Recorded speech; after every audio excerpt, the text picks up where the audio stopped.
In the old halls, they taught the laws of thought. 3 were named, but 1 was nearly lost. Aristotle pointed close, but never quite named the chain. Hamilton saw it clearly, and now it's time. We remembered what was always there.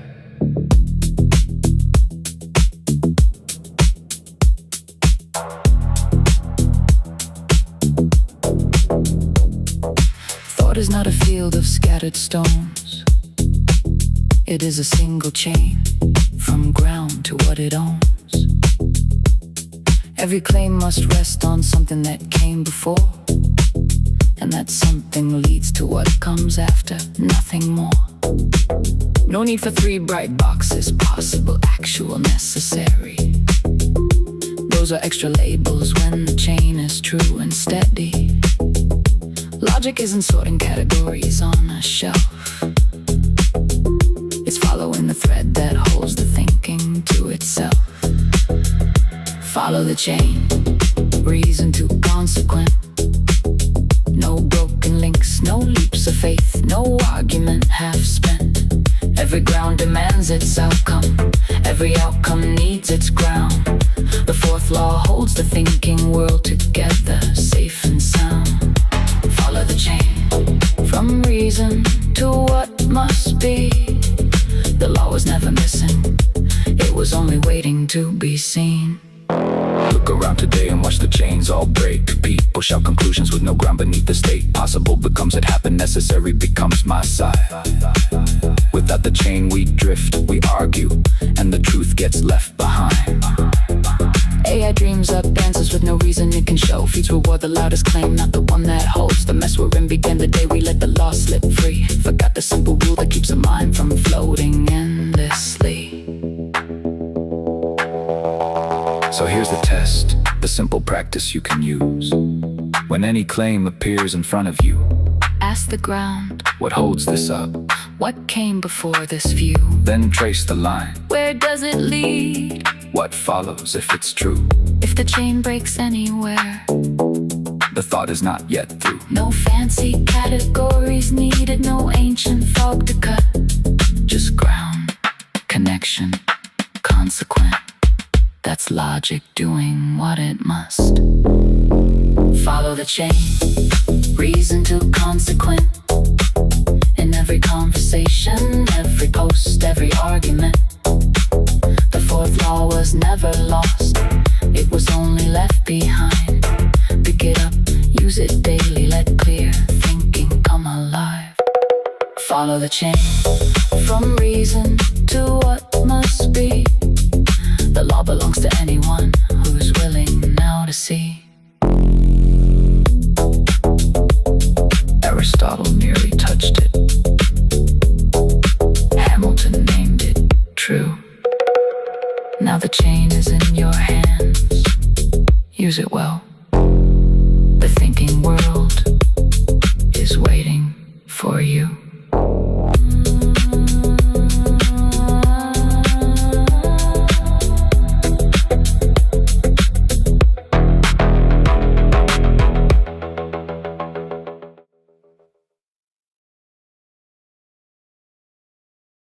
The outro. And I hope I got that right. Think we are live. Welcome. We again. It's just logic, right?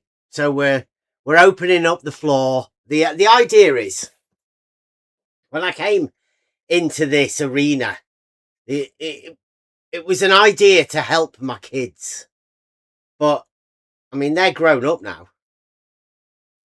And I'm not too sure you can help your kids any more than you've already done. You know, I think the job should be done when they're quite young. And it's just, you know, ongoing care. It's a bit hard to change people's minds or whatever, but what we're doing here is trying to give people the idea of the logic. I guess it's lost. That's what, in my experience, people talk about logic quite a lot. You know, fallacies and stuff, but what do people really understand about it? So the journey that we've been on is to bring it to the most basic sort of understanding of logic, and hopefully, you know, it might be of use to some people, but it's mainly about the communication, like that fourth law of reason and consequence. The three laws, well, I don't know whether people understand them or not. Law of identity, one of the most important things. You know, you've got to have an understanding of the subject that you're talking about, common understanding. It's no good you thinking something is something while the person you're discussing it with has an idea that it means something completely different. So first off, you need to know the identity of the thing to be able to communicate effectively. The excluded middle, it's a little bit weird, but it just means there's no middle ground. It's either on or off, true or false. Puts it into a mathematical state for you to be able to reason with. And the law of non-contradiction, which hopefully we can get round to that. I mean, there's contention in what the understanding of the law of non-contradiction is, but the fourth law there is of reason and consequent. It's how you place these things together, the understanding of your antecedent and consequent, and you know, you placing those two together with a link, the logical reasoning ground. Now that can be a little bit difficult, but with all of those four laws together, if the person you have a conversation with also has those four laws, then the conversation can be effective.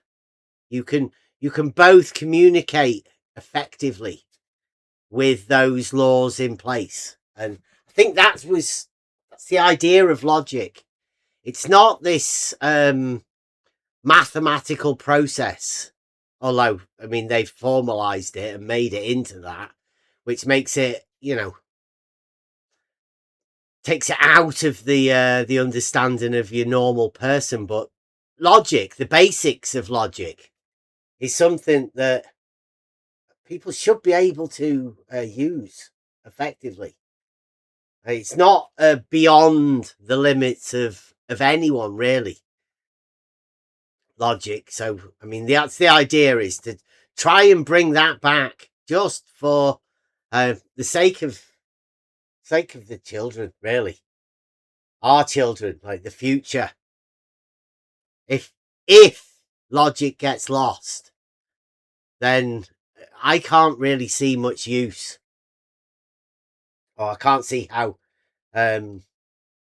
conversations or anything is going to happen in the future. And it does seem like it's being taken away from us, just the ability for us to conversate. I mean, that's what we're here for anyway. Anybody's free to come in, join in the conversation.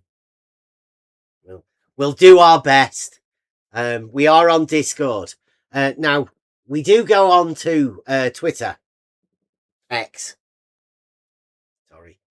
I don't know how much longer that's going to happen. We do live in the UK, so algorithms are going to screw us or whatever, but and we're not in it for the money. We're not in it for the advertisements. I don't put advertisements on any of the stuff that I do. I don't think it's necessary. It seems like there's a lot of people that don't have premium. I do. So whenever I'm looking at anything, I'll try and shield you from adverts. I can't stand adverts myself.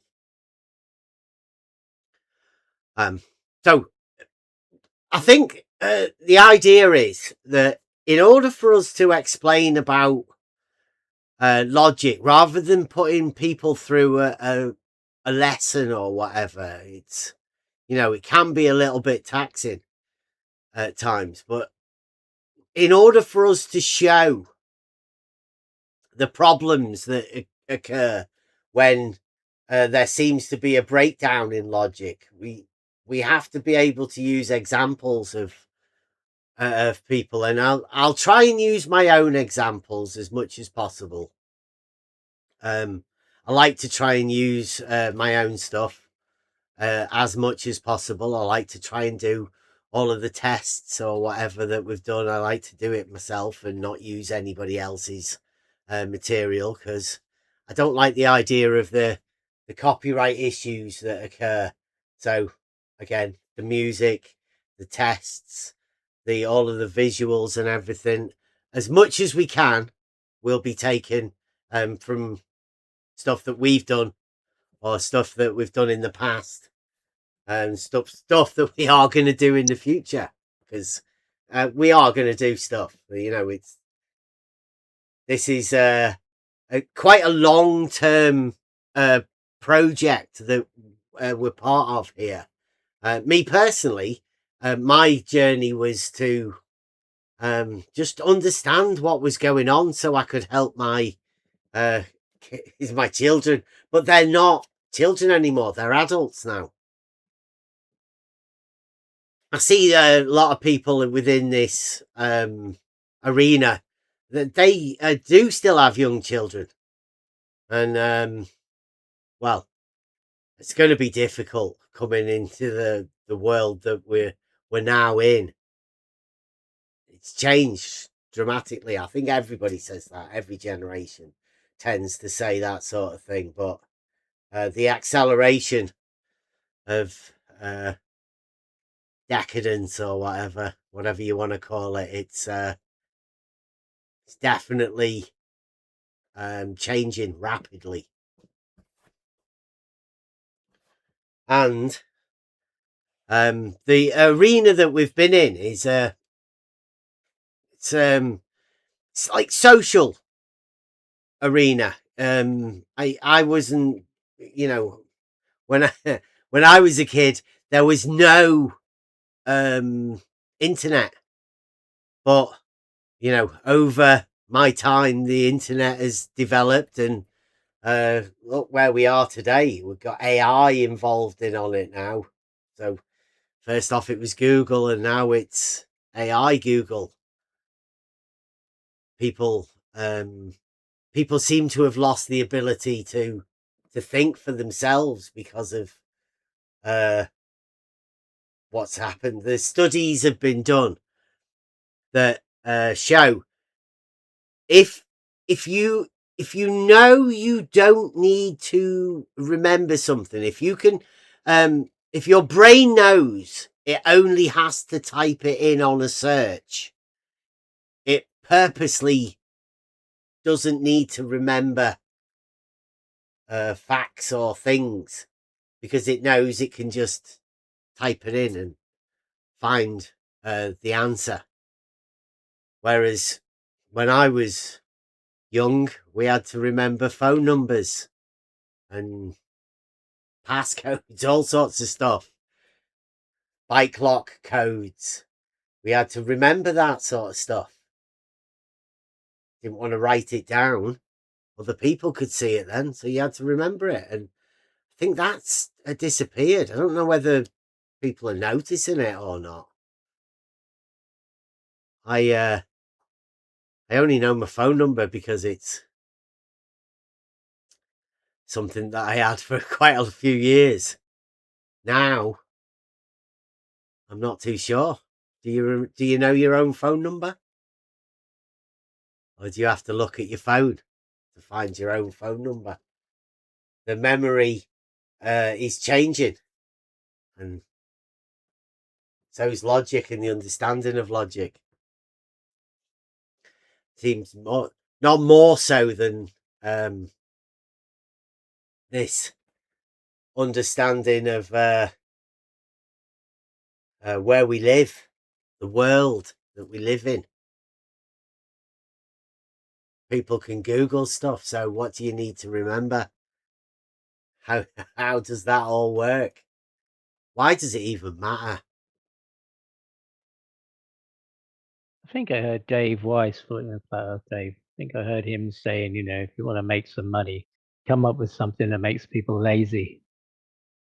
I think, in the phone number thing, because you had to physically press the buttons or spin the dial so you had to remember the numbers, but now they're just there, aren't they? You just press a contact, or Yeah, press a name. there's a need to remember numbers unless you think, shit, I've broken down, and I can't remember anybody's number, to ring anybody. It's, you had to, Yeah, you hadn't got your phone with you, you had to ring and call somebody, that ability to remember numbers. I used to remember loads of numbers. I had loads of numbers in my head yeah, and all the codes for the area codes and everything, it was a thing.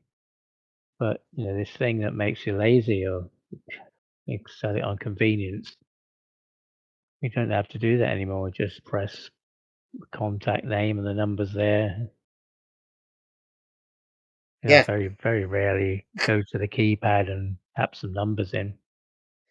Unless it's a new number, then you save it and never do it again. Yeah, I think that's the problem. I mean, like, I can remember my phone number, Yeah. but can't remember anybody else's. I have no reason to remember anybody else's. Yeah, and I can still remember the phone numbers from my first number when we were kids. Yeah. I still remember the phone number from home then. It's strange, isn't it? Yeah. Old It's strange telephone to talk numbers. about it and think, I'm being just as lazy now. Why don't I know the numbers? I should really, I should memorize some of those numbers. Yeah, and I don't know what it's like for caught in the situation. Yeah, for children growing up. I don't know what it's like for them. My children, I don't know whether they even know their own phone number. I wouldn't know. I just remember car numbers as well. I knew loads of car numbers. I can remember car numbers back, again, when I was a kid. Remember my father's, the numbers on his car. Are you back? Yeah. But then I used to do things with numbers, like car numbers, I'd add them up and for patterns and things like that. It was something I did. Yeah, memory's not what it was. I mean, I don't know whether it is because we're getting older or because there's something else occurring. Whether this internet, the Google ability to, I don't know whether that's taking over us. I don't know. I'd like to think not, but I can actually see the effects. Don't have any proof of it. Yeah, I can see the effects of it. Yeah, I couldn't say I can prove it, but yeah. Right. I think, I'll be doing those with thoughts as well, I think, soon. It will be thoughts that have become automatic or forgotten about. Because, the information is at your fingertips. Just ask AI. Don't need to retain information much, really. Is one of the things I've got queued up for us to go over. But I'd like to start off really with some of the most basic stuff. Now, you might have heard us thinking about or talking about certain flat earther, but I don't think it's just this particular flat earther, or I think it's a part of what's going on in reality. The idea that you don't need to remember things, you don't need to work this stuff out, because you can Google this sort of stuff. And when we're talking about logic, we're talking about how to put thoughts together, how to link them, to find a new understanding. And just recently, I've become a member of Nathan Oakley, so there will be a lot of stuff, because he's an example of, I think, everything that's going wrong in modern society. But not that, it's not just him. It's just that he puts himself out there to be the example, a subject matter expert, if you will, in something that there's no college courses, there's no specialist subjects, that you can do for the world, if you will. It's a rather expansive subject, but the arena that we've been in is the shape arena. And somebody once told me that if you have a logical argument and you place a geometric anything within the argument, then it automatically makes that argument become a deductive. It's either true or false with the inclusion of geometry. And the arena that we've been in is a shape arena, and shape is geometry. Now, modern geometry has rather confused the issue, particularly with logic, and where logic is derived from. So I would say this is the ideal place to expose what's going on modern daytime with the understanding of logic from first principles type sort of stuff. Now, I will put out, right, I'm not a flat earther.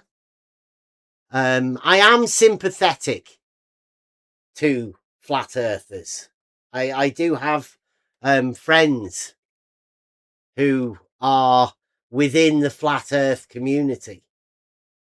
I've had quite a few discussions with them.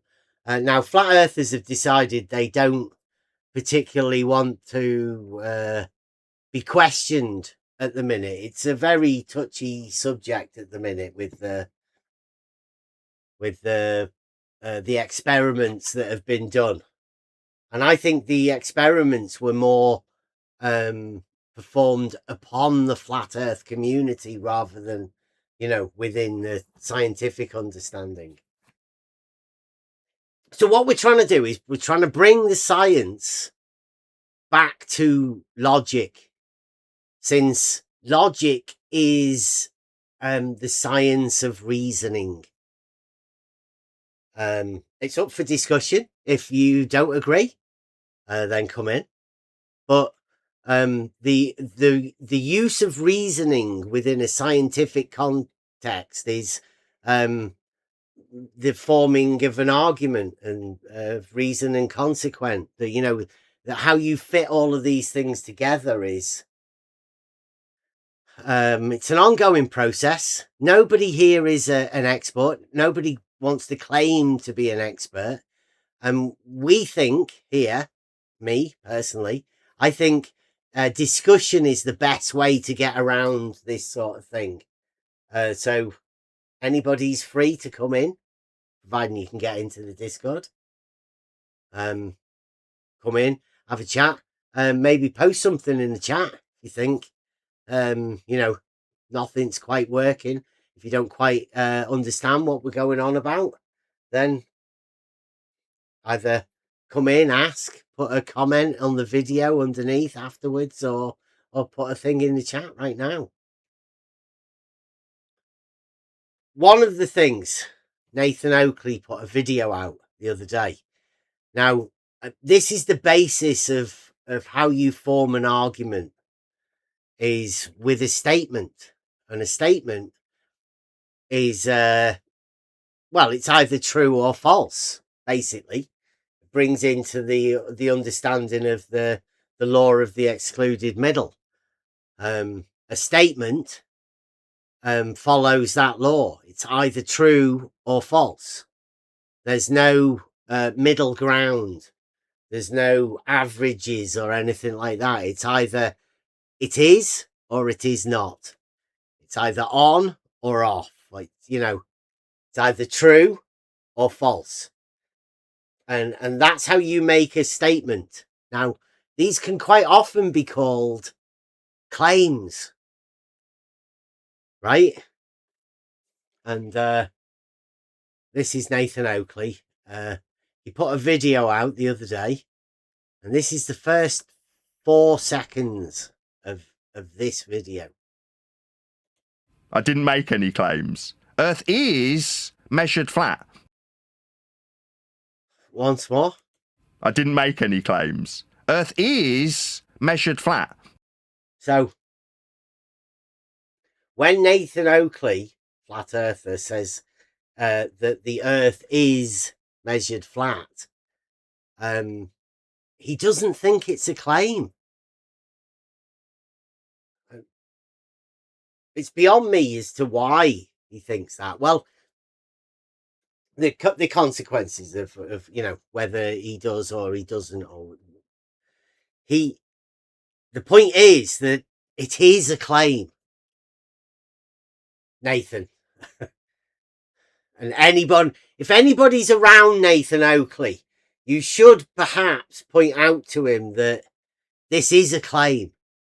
Stating that the Earth is measured flat is a claim that's coming out of your mouth.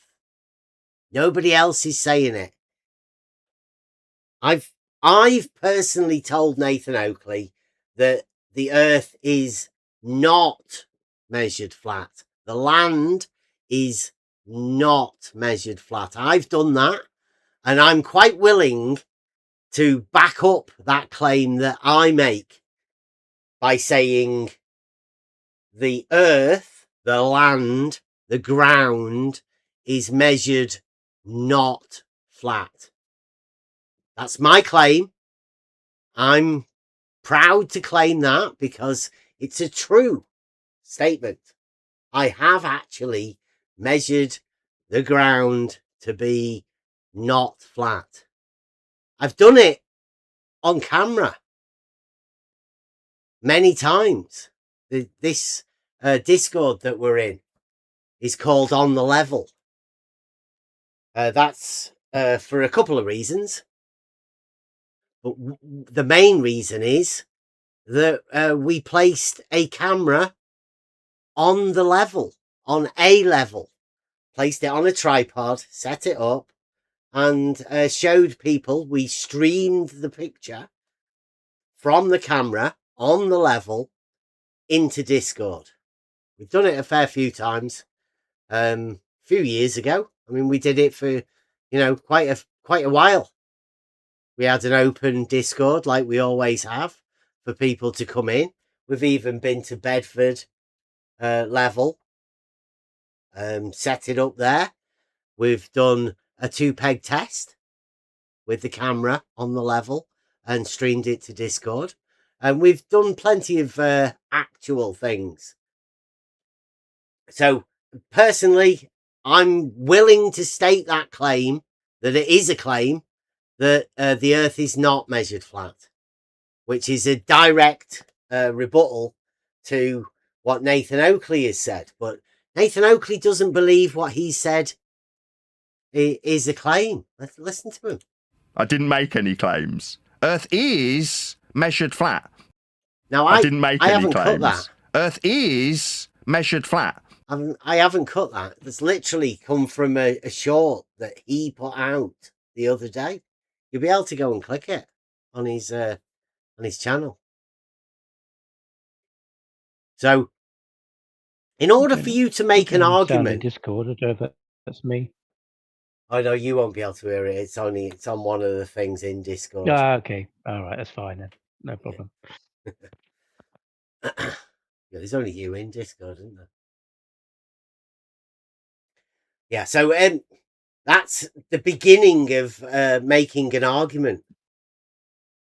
This statement that Nathan Oakley's made. Now, you can make an argument based upon the claims that he's making. Anybody can. But first off, step one is you have to acknowledge that that's an actual claim that you're making. But Nathan Oakley doesn't want to admit that that's a claim that he's making. And I don't know whether you're going to be able to make an argument and present it to someone like Nathan Oakley, because he doesn't know what a claim is. I don't know how he's made that into not a claim. What is it if it's not a claim? I mean, we can speculate on the reason why Nathan's decided that that's not a claim. I think he does that on purpose because he never has to justify it if it's not a claim. He never has to back it up. Because claims like that normally come at the end of an argument where you can come to the conclusion of being able to make that claim honestly. Well, if Nathan's not making the claim, then he doesn't have to derive it out of some sort of honesty. He's dismissed it into something. Well, if it's not a claim, then what's he saying? It's just nonsense. And I know that Nathan Oakley isn't speaking for all flat earthers. But the point is, he is saying that. I don't want to make flat earthers justify the claim for Nathan Oakley, even. Just point out that there are people that have ended up in this situation where they state something, but then deny that their statement has any repercussions or anything because it's not a claim. Well, it is a claim. And you have to be honest about it. If you want to make claims and become a subject matter expert in this sort of thing, then you're going to have to be able to be honest, state that it is a claim, and then back it up. Because it should come at the end of an argument, a conclusion to an argument that you've already set up. But Nathan Oakley hasn't done that. He hasn't even put it at the beginning of an argument because he can't admit it's a claim. Once more, just so you know. I didn't make any claims. Earth is measured flat. I didn't make any claims. Earth is measured flat. Right.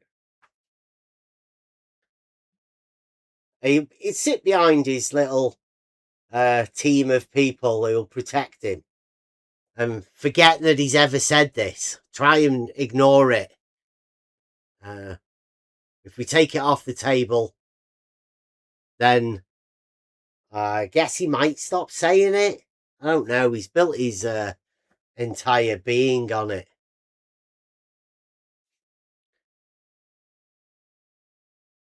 I was going to put a Roger bit on this as well, but I think we might save that for another day. Since it's Logic 101. So making a claim to start off with. Right, I've got this. You've got that one set up. Let me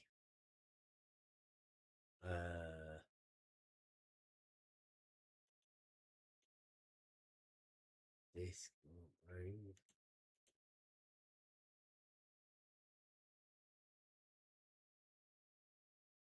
Right. So this is Nathan Oakley.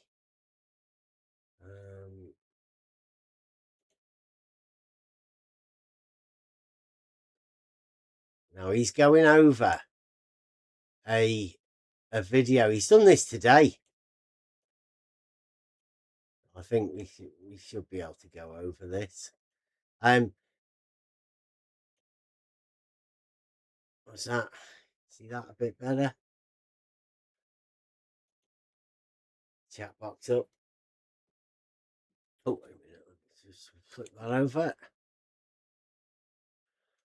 Right, so this is Nathan Oakley from today. Now, when you're talking about the beginnings of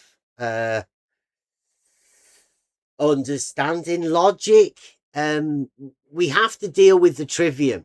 Nathan Oakley has claimed that he's got some sort of superior state education. He's got some private education rather than the state education that everybody has. Now, when you're thinking about that, there's the trivium to take into, and I have to thank Raven all those years ago. We did logic a fair few years ago, and we saw the strength that logic has within the arena, and the sort of destructive force it has within the false dichotomy that was around us at that time. And we sort of separated ourselves because of logic, really, from what was going on at the time. And I think that the gap has only widened, unfortunately. But I mean, we enjoy the argument, meaning we enjoy the process of putting logical statements together, coming to conclusions, reason, consequent, putting pieces together. It's like a jigsaw. Well, it's based mainly of grammar, which is the sort of identity of the subject, the words that we link and the definitions we put together for the subject. The identity of the thing is based around grammar. That's the language that we use, the when we come to terms within logic, that's based within the grammar. Logic is placing these things together, and rhetoric. Now, the common understanding of rhetoric is, well, I mean, that's for you. I don't want to be doing anything. So let's listen to Nathan for starters to hear what he's talking about Owen Benjamin on his show today. There's not like a good one to get your foot in the door. Well, I think this isn't about dialectic or truth or proofs. It's about rhetoric. So what I like to do is people a lot of times will reject that because they're afraid of what's on the other side. What a load of bollocks. No, when it comes to the subject that you've already covered, it wasn't about rhetoric, which you got wrong, by the way. And then declared how much you understood their position. But nevertheless, in spite of you getting their rhetoric wrong, it's about mathematics and measurements when it actually boils down to the primary source research that you obviously haven't done in this subject arena. Right, so primary source subject, but mainly the rhetoric, what Nathan's talking about there. I think when people think of rhetoric, modern day, they're thinking about how people put the words together in like a speech or something. it's difficult to put forward because I come from a different place. But in the past, I thought that rhetoric was about the words that you used and how convincing they were. That's not what I now believe rhetoric to be. And there's a book from a guy called Aristotle, which he was Plato's student, so quite a few years ago. We're talking 330 BC ish, when Aristotle was around. Now, Aristotle did a book called The Art of Rhetoric. And, it's not just about putting words together, but this is what it says in, I think, chapter 2, is it? It's just got 1 and 2. So I presume it's chapter 2, but maybe paragraph 2 or, section 2. But it starts with this. It starts with, rhetoric may be defined as the faculty of observing in any given case the available means of persuasion. I'll say that again.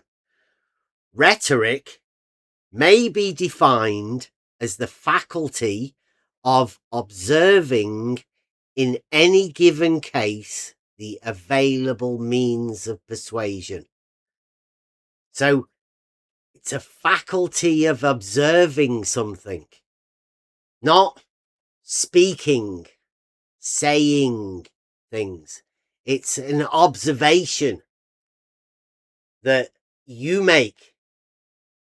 Rhetoric may be defined as the faculty of observing in any given case the available means of persuasion. So, to me, that means that if somebody says something to you, you can observe where the key point of their statement may be.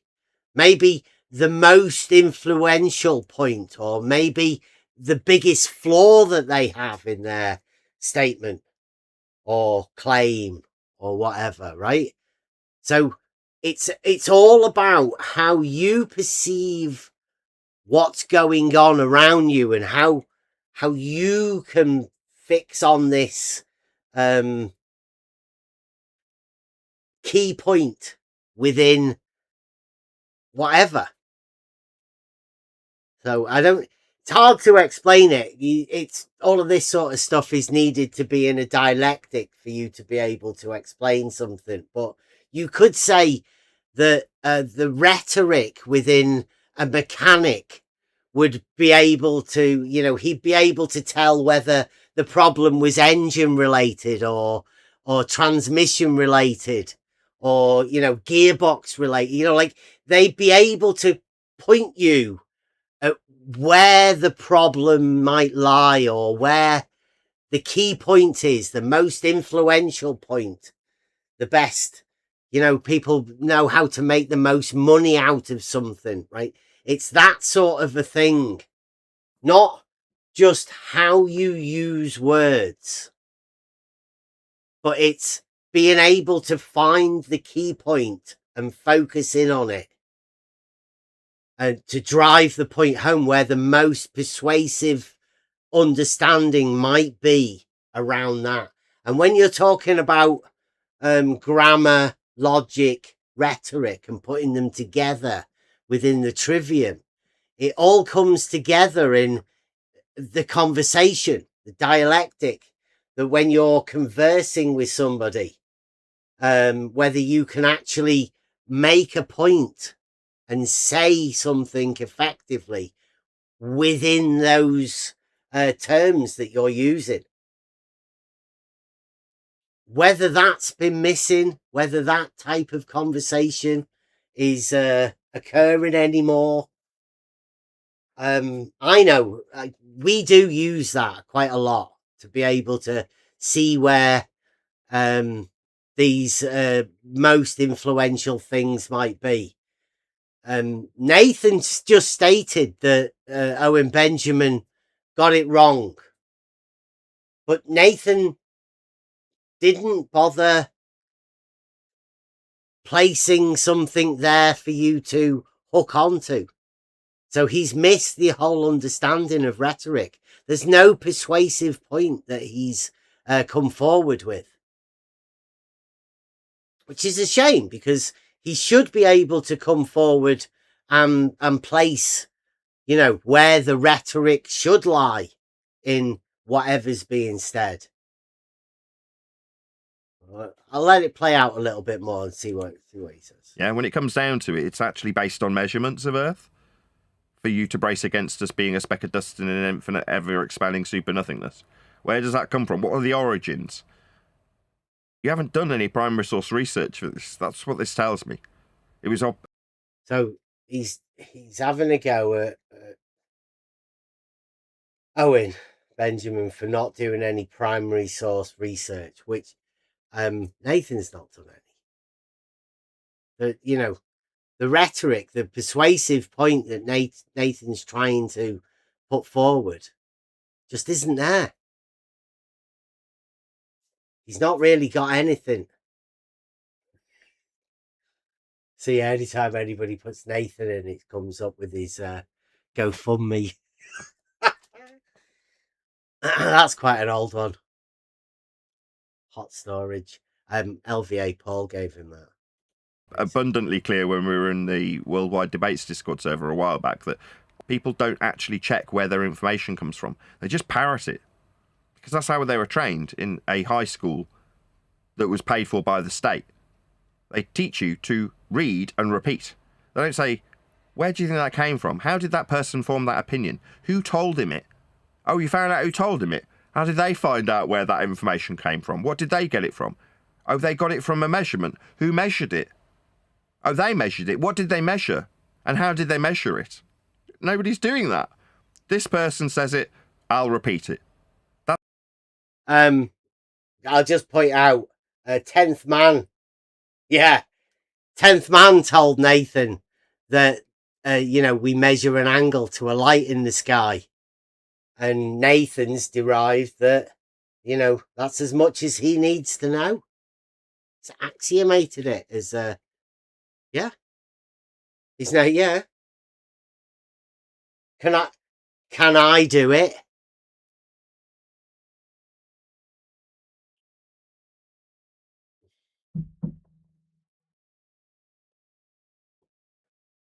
Yeah.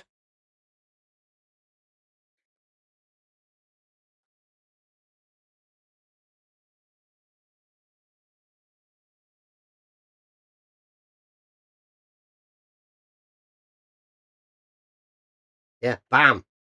Break your nose.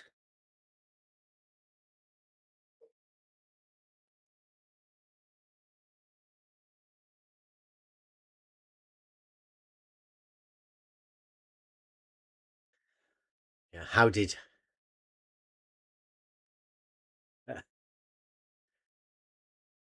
Can only hear you, by the way. What, Elder Bear's not coming through? Discord, it is coming through. What's going on? I can see Discord at this side. Are you sure you can't hear Elder Bear? Right, I'll do that then. I don't know whether at some point, if you can't hear Elder Bear, sorry, I'll put this thing on. I'll jump in and out. No, it's all right. Well, Yeah. no, I can hear you, so it should be coming through. But what I've done is I've added it onto the desktop. They should be able to hear you now. But at some Can you point hear when me it now? does go Bit through, delayed. Yeah, They taking can't a hear. while. Can you hear him now? Sorry about My that. check. Yeah, you're coming through the Discord and the desktop, right? So at some point, it might switch on the Discord as well as the desktop. So let us know if there's an echo or whatever. So, can I be heard now? Yeah, they can. Yeah, they can hear you now. Okay. Sorry I'll about repeat it that, then. everyone. That's my streaming software. It's showing me levels for the Discord, but obviously that isn't going through. So desktop Yeah, I mean, in audio that now. clip. Yeah, in that clip, I mean, he was deriding Owen Benjamin for supposedly not doing primary research and described how that could be done, and you could ask questions about it. You know, where did you hear that? Where was the measurement derived? Who did it? What is the measurement? What's your data? All those kind of questions that he relates to a superior education that he had somehow. You know, it wasn't state funded. That doesn't seem to follow through in effect, but yet when he hasn't done it, he hasn't done any of this mesh. So can't ask him any information about his measurements of the Earth being measured flat, for instance. So, you know, even though he's supposedly had a privileged education, he doesn't want to lift up us plebs to his height of knowledge and you know, hand that out so that we might all be as wise as him.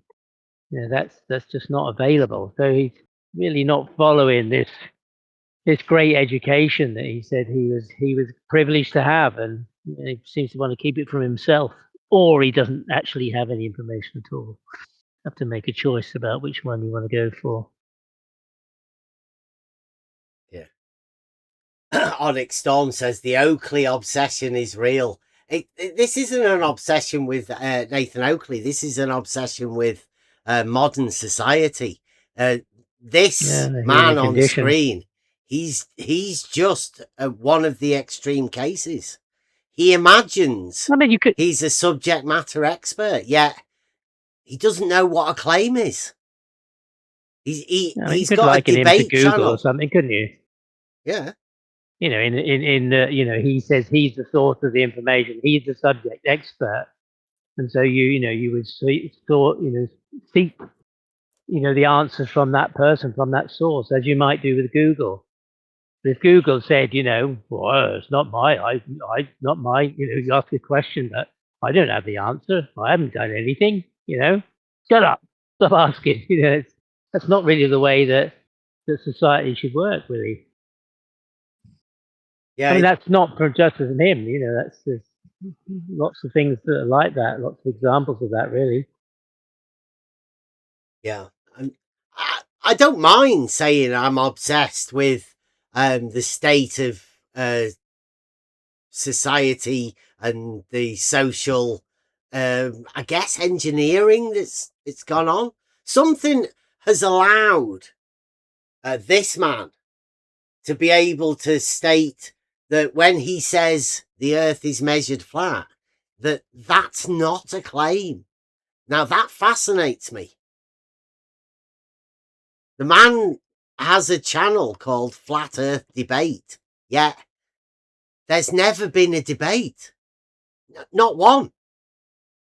In fact, there's an admittance by this man that has a channel called Flat Earth Debate that there's never been a debate. So his channel is a lie. He's been lying to people for 10 years. That there is no flat earth debate because this man has no argument. He doesn't know how to debate. He systematically changed the word debate by placing an oxymoron in front of it to make it not a debate. But it's, he still imagines he's the lord of this. He sat on his throne of measuring the Earth flat. Never done a measurement in his life, admittedly, by himself. He's made these claims. That fascinates me. You want to call it an obsession? Call it an obsession, but you know, I think this is what modern society has done to people. Modern education, the education system that he talks about, he says he's got a superior education.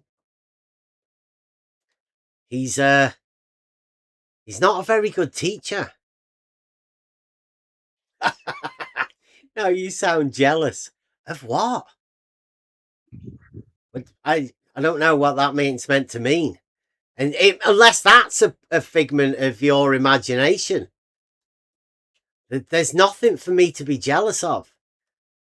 I'm a carer. I'm not doing this for money. I'm not doing this to pay a mortgage. This man is. This man runs adverts on his own channel. Then when he views his own channel on YouTube, he has to watch the adverts. He gets annoyed at the amount of adverts there are on his own stuff. It's quite funny, really. Definitely not jealous. I'm thankful, really. Thankful for all of the people within this entire arena for helping me come to where I am today. This is a learning process. It's never going to end. And the advanced simplicity that we do for the logic here, I am thankful for this. I play it a little bit more. That's what's happening here. That's not a good way of existing. Oh, what's going on there? Oh, God, this is so tedious. Personally. Like, what do you mean by different? Like in a way that they're more open to stuff. It's like I can't even like get my parents to like get on board with one conspiracy or one things aren't the way you Why do you give the tiniest of shits? Who cares whether or not your parents are on board with it? Well, that validate it for you. If Mummy and Daddy agree with it, and they accept it based on your understanding and your ability to pass it on to them. Who cares? See, who cares? We're talking about communication, and that guy's talking about communicating with his family. We get an echo now. Right. That echo through that. I might have to keep swapping. It might be Elder Bear. When Elder Bear's speaking on Discord, I might need to click the button, and when I'm playing this, I need to do video. I'll try again. Like, get a grip. You know, have some autonomy. My God. think they are, because there's not like a good one to get your foot in the door. Well, I think this isn't about dialectic or truth or proofs. It's about rhetoric. So what I like to do. Right. It's a little bit.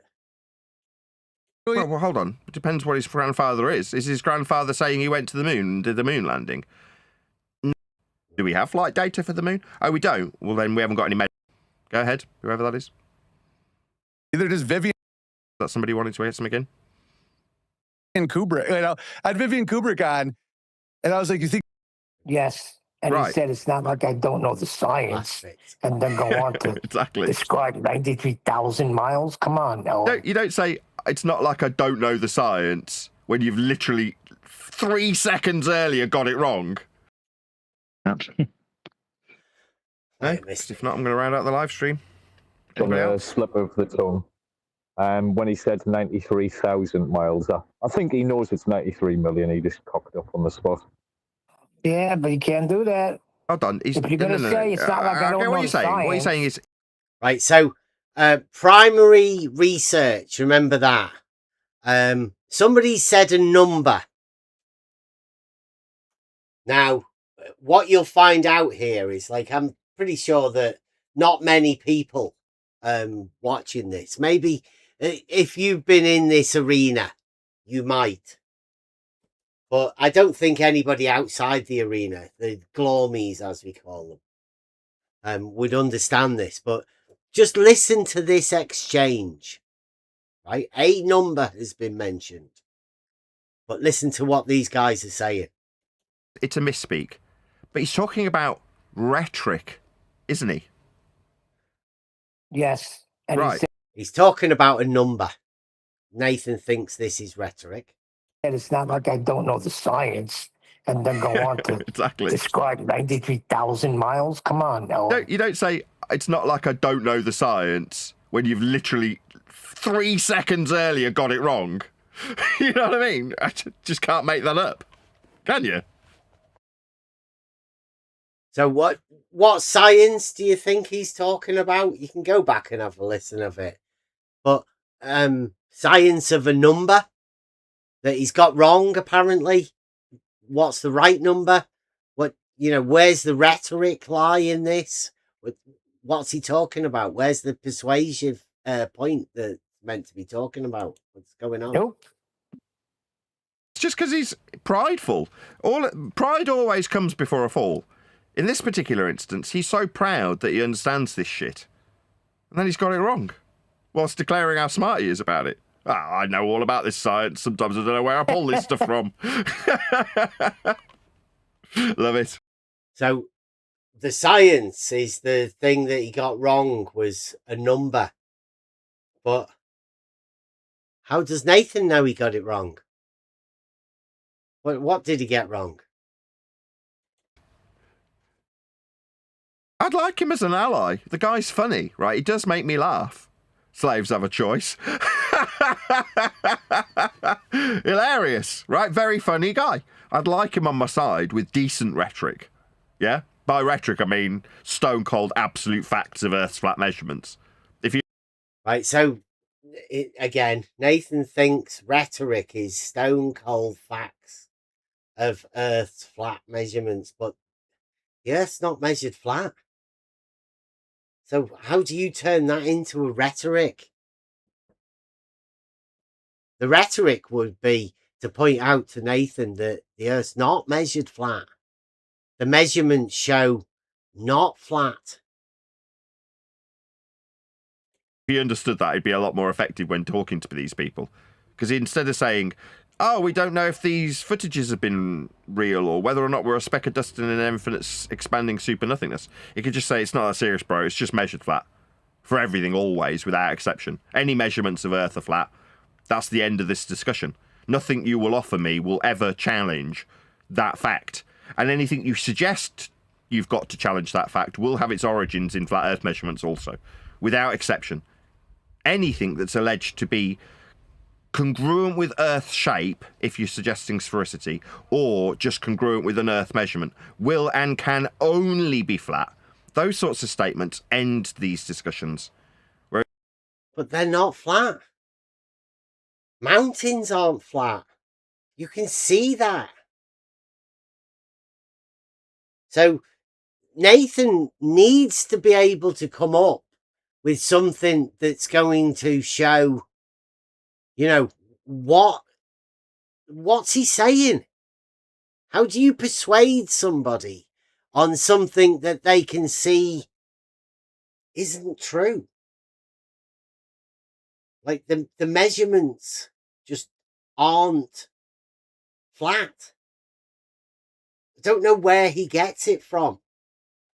How he's managing to get away with saying this. It just doesn't make any sense.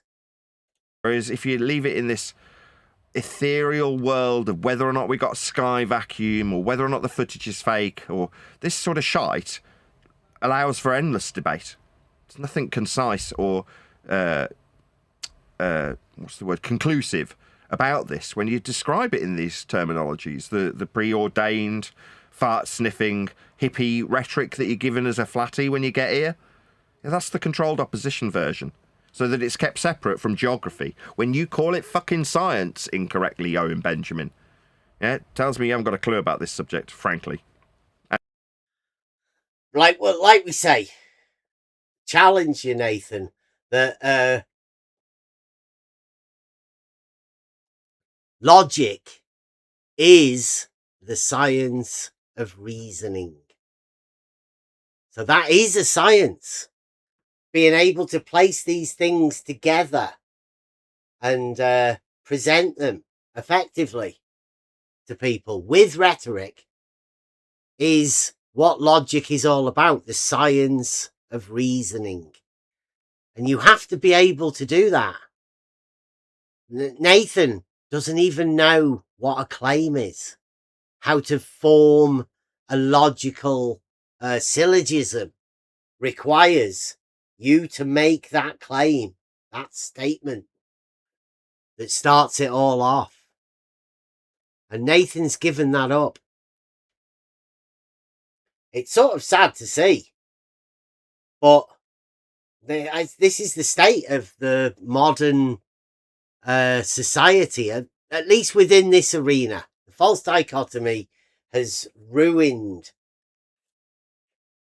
what Nathan will apply logic with. Wait a minute. If I do that, can you can we get some noise from Discord? Because just to make sure whether I need to switch the thing back. I've put it back on Discord now. It's rude of me to chew turn with my mic mouth. off. Yeah. I'm I chewing turn food my mic and off, it's rude, thinking that might be the echo. it's rude to talk with my mouth full. Right now, can you guys hear No Rad eating and talking at the same time? And Elder Bear talking there, or do I need to swap the thingy back? I'll put this on anyway, just to put me at Yeah, can everybody hear that how rude I am right now? I'm chewing coffee. maybe an echo. You should be able to hear you now anyway. Right now, sounds good. Right now, it's going to be, in fact, I'll leave it like that because I've got some stuff from Twitter as well. Just to, do you want to stay on the flat Earth stuff, or do you want to go to, the other stuff? Right, let me.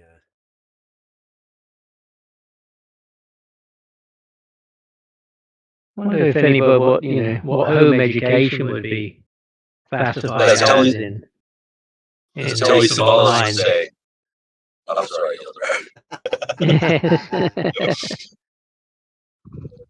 Yeah, I wonder what the home education, how that would be classified, whether that's kind of private education or state education or unschooling, no education in a sense, or not following a curriculum. Yeah, it's a Yeah, modern wonder if thing, he's had right? Isn't it? Yeah. When he's had a private education, he feels is, giving him some superior knowledge or superior ability to critically think about things. And I wondered, if homeschooling was within that for him, whether that was an adequate thing, an adequate system of education for his kids, that he would feel was giving them the advantages that he says he's gained from not being state educated, and it wasn't paid for by the government. Because his is paid for by the government because he's on government benefits to pay them. So it is funded by the government in that case. Can't really say it's not funded by the government. And he is choosing to teach them, as he said, they taught about heliocentricity. Both the globe and the flat Earth, he says, which I don't know how. It's got to be more than most children are given, right? I don't, unless you know, like, do normal parents obviously have a say in what goes on with their children's education? There's weekend stuff and time with the parents to do certain things, but if you've removed your children from the state education, so that's a good question. Does that then become a private education that you're giving your children, or are you just trying to fulfill the state education needs to your children? Like your. Yeah, I mean, I don't know. I don't know of any education that would be privately funded, it was private, that wasn't in an established place of education, like a private school or a public school, depending on which side of the water you're on, public or private. In England, it's called a public school. So that's privately funded, paid for by your parents, or maybe you got a bursary, you got paid, given a scholarship because you show some, ability to understand things. But, homeschooling, I don't know where that fits in really within that system. How that would be classified really.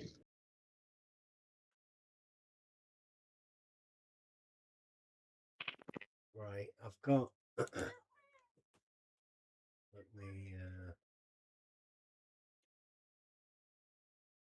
me make this a little bit bigger. I've got a.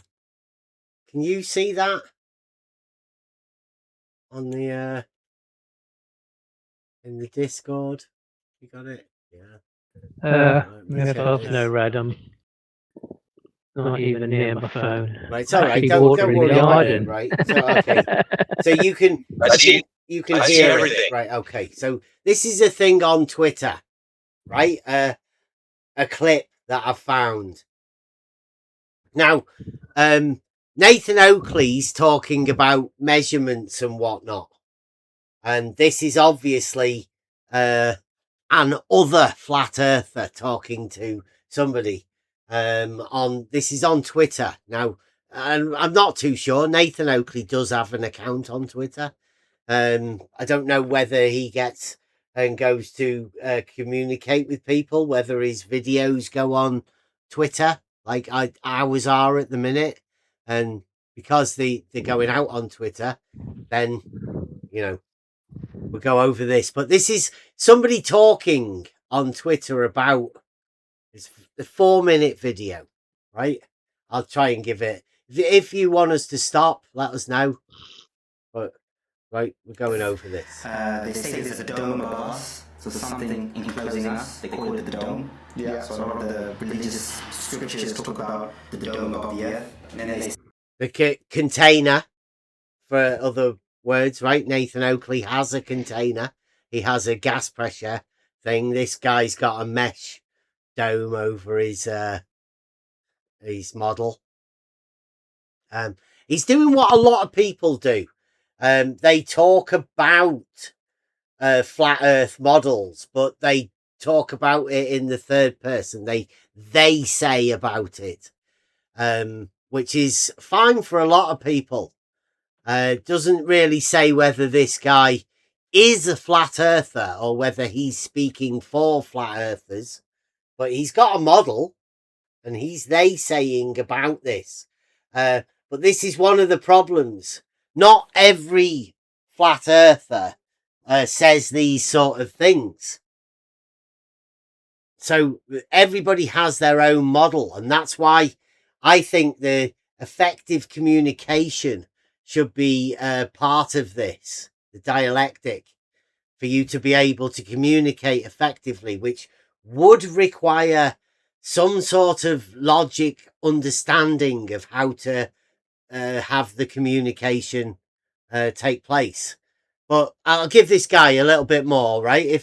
If there's any flat earthers out there, like Nathan Oakley or, any of his panel or whatever, maybe Godzilla, maybe there's anything wrong with any of this sort of stuff, let us know, right? Because this guy's speaking on behalf of flat earthers.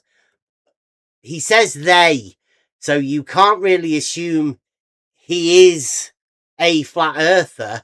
And it would have been better if there was a flat earther that can talk about this, but I don't think there is anymore. I think the ability to communicate has been lost to the point where we can't understand each other. So this guy's talking about flat earthers. And I know for a fact, not all flat earthers believe this, but they don't really know what to tell you to replace it with. It's a problem. Say the North Pole would be at the center. North Pole at the center. Nathan Oakley confirmed that last time I talked to him. So that is a check. So there's ice at the North Pole, and then there's a big ice wall. This would be the South Pole. This would be Antarctica. South Pole as a circle. That's a big pole. Big pole. Yeah, going around the Earth. So your friend, when he flew around the world, he flew around the world. Right? So I don't believe that. I don't dispute the fact that he flew around the world. No one has ever circumnavigated the Earth north to south. See the way he did that, north to south? I don't think he meant that. I think he meant south to south. Because north to south, like he's just said, is from the centre to the outside. So I don't know how you would circumnavigate north to south from the centre to the outside. Echo on the video now. Okay. Right, I'll turn that Brave off then. Let's see how that works. On the ball. Round that way. Around Antarctica. Really? No one. Is there no reason? Good point. The reason being because it's impossible, because the Earth is not a ball. So lots of circumnavigation east to west and west to east, but nothing going around. So in this diagram here, can you fall off the edge? So according to these flat earthers, a lot of these flat earthers, Yeah. This is the average flat Earth conspiracy. Yeah. A small amount of people. Some of them would say, in fact, most of them would say no, because there's a dome within us. So you'd hit the dome, you'd hit the edge, the barrier. Has anyone ever done that? See, you'd hit the edge of your container. Nathan Oakley, I know that one says a rounded sort of top, but Nathan Oakley the other day claimed flat skies, parallel sky. That obviously that's a dome. So Nathan Oakley's container to hold the gas pressure has a flat. I might have to put this together, to explain it. Oh, yeah, QE has said there's an edge. I didn't say there's an edge. There's a container. There must be an edge somewhere where the container meets the Earth somewhere. I don't know where it is, but he does, believe that there is an edge somewhere. Yeah, well, yeah, there has to be a container, I think, on the second law of thermodynamics violation model. The antecedents, all that, isn't it? Yeah. The antecedent, the gas pressure of the container. There has to be a container because gas pressure. What lie? God's what? I think it's the most flat earthers that I hear. In fact, that seems to be one of the things that they still stick with. No, that's a bad connection. They do talk about gas pressure a lot. Still a strong theme. Yeah, there's a gas pressure argument, I think, but I'm not so sure whether it's much of an argument, just a statement that gas pressure requires a container. Nathan Oakley.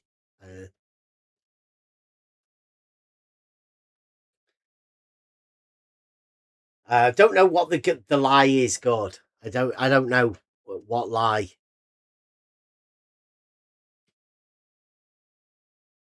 This guy's explaining about what flat earthers believe, and certain flat earthers do actually believe there's a container. Some people believe it's a dome. Biblical flat earthers, they call it the firmament. Nathan Oakley has put a video out saying the sky is flat. Also, it's parallel. So Nathan Oakley's container has a flat top on it. Now, I don't believe the container is necessary for the air outside of the container in order to measure the pressure. I just don't believe that. I think arguments can be made in reality about all of this sort of stuff to be able to help you understand what's going on. But the problem at the minute is a communication issue. They've got a man here that, I've only just seen this video today. I saw another video the other day about somebody else who, believes a different model, but same flawed reasoning that comes in. If anybody could talk about it for themselves, about what they believe with the, gas pressure and the container, the dome, flat skies, antecedent consequent relationship, then, come on in. Come and have a chat. No, recorded it. No, there's no proof of that. There's no proof of that. Because they're killed? Because we're not allowed to. The Antarctic Treaty. For sure. But this is where it gets interesting. Can we not see the dome? Like fire something up? They have. So flat earthers have sent rockets up. Yeah. There are a couple of rockets that have been sent up. Yeah. And they've hit something. So they flying. They get to about 100, I forgot the figures, but they get to a certain altitude and literally they hit something, boom, and it just stops. No. Yeah. Is there videos of that? Yeah, there are YouTube videos about it, with it. So there's YouTube videos.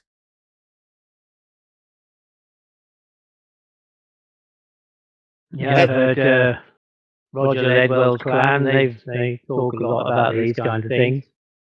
Morning there was the idea that Jupiter is 10 miles above us. I did, I must admit, I did hear that. That's a test that's getting done today, I believe, to measure the height of Jupiter. Yeah, 10 miles, I believe it was stated. Well, yeah, I think I had the idea that Jupiter is the size of a car. If they can look 10 miles away, horizontally or out into the distance along the ground, not up in the sky, and see a car that's 10 miles away, and try to compare that size of the car that they can then compare with looking at Jupiter through the telescope and see if they're comparable, and then come to a conclusion that Jupiter is 10 miles away, and that's the idea also that you get up to that height and it's reported that sky goes black, that no stars can be seen by pilots and other people like that. So those ideas are around. I mean, I'm not saying they're real, I'm not saying they're right or they're wrong. Just that those ideas are being spoken about in flat Earth circles.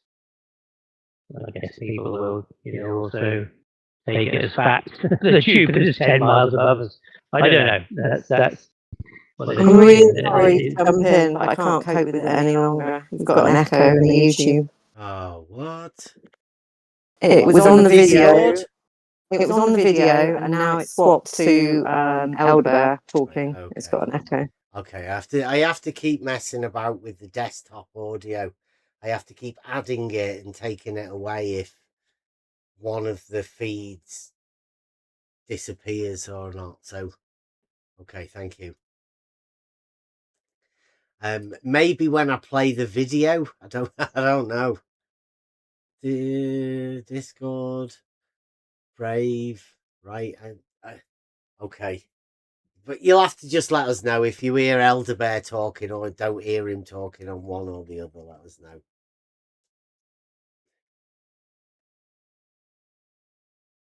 Right, so here we go. I'll play it a little bit more.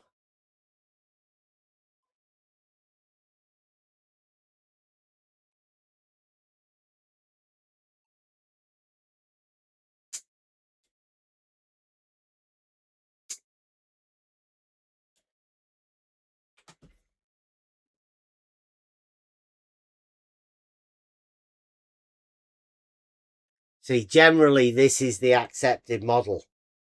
Now, not saying that all flat earthers accept that model. I don't think the sound's coming through from the video. What? I'll put it back again. about Generally, this. this is the accepted model. Yeah. There are people who have claimed to have gone beyond. There's a guy called Admiral Byrd. Admiral Richard. So he's gone beyond. People have gone beyond the south of the accepted model. I don't know. I don't know who's accepted these. Byrd. He was in the US Navy in the 50s. And you need to research this guy. And there's a video of him actually. It's called the Longines Chronoscope. It was recorded in 1958, I think. Yeah. Where he's talking about going beyond. And he was allowed to do that because he was He was soon retired after that interview, but it's on YouTube. It's in black and white. But he was soon retired after that. And he says, I went beyond the ice, beyond the Antarctic, and I found new land, the size of America, a place where no human being has ever been. And I have a feeling very soon we'll be fighting over resources out there, because there's lots of minerals, there's gold, there's oil, there's all kinds of things. And a lot of nations at the moment, we're all fighting about who's going to go there and claim what. So he claims to have gone beyond the pole. We're hoping it gets to a stage where one person with enough money and resources will catch on to this and go, I'm going to put some money into this. I just feel like this is an Elon Musk vibe. But Elon Musk is part of that system. He's part. I tell you, do you know who that man is? The man with the money and the resources? Roger Ledwell. He's the man. He's the only one that cares enough to actually go to the 90th parallel. To, see the sun circle that he doesn't believe is there. To prove, I don't know what this guy says, that there's land beyond it. Beyond. Of the controllers. He's in that Illuminati family. Of course he is. So would you say to me and Morgan and everyone watching this now to be skeptical of all of this and not... Like, did you see that? Look at these. Look at that model. He's got that in his room. This guy's dedicated. Who is he? Does anybody know this man that's made these models? Because, there are people in this arena that have been in this arena for 10 years. This man here has got a lot of these models. That one does have a parallel sky on the top of it. It's all open around the outside, but he does have a parallel sky at the top there. Is he about to lay hands on it, or is he shooting magic powers on it? I think that's the other guy. The guy he's trying to convince. But let me just go back a few. They're in this guy's, I'd say bedroom, but it's like a room in his house. I can't see him sleeping in there, but look, the pictures on the walls. He's got a model, a dome, a small handheld one. He's got one in the corner. Would you say to me and Morgan and everyone watching this now to be skeptical of all of this and not necessarily believe what you're saying? Don't take my word. Don't take my word for it and just go, oh, this guy's figured it out, he's got all the answers. Absolutely not. This is all theoretic, by the way. This is definitely theoretic. I can't prove any of this. Just like I can't prove, or no one can prove, that the earth is spinning, or a ball, or a globe, and there are some people upside down and some people on top. It's all theoretic. What I can prove, what I can say to you right now, what is a fact, right now, according to my reality, I am not spinning at 1,000 miles an hour. A lot of people don't know how big the earth is. It's only 24,000 miles around. So it's not that big. 24,901.7 miles, the equator, in length. Now, giving the equator a length, according to some flat earthers, means it's measured flat. That's what they do. This man's gone 24,000. How does he know that? He's 901.7 miles out. How does he know that? How did he derive that number? Where did that measurement come from? Because he's talking about reality, I presume. Or is he just talking about certain models? Does he think that those models that he's stating don't actually have a distance for the thing that they're talking about? It curves 8 inches every square mile, which is not, that's curvature. We should be 8 inches every square mile. Is that across the diagonal? Or, like what does that actually mean? Curves a certain amount across a square mile. Across the diagonal or across the side? Because they're both different measurements.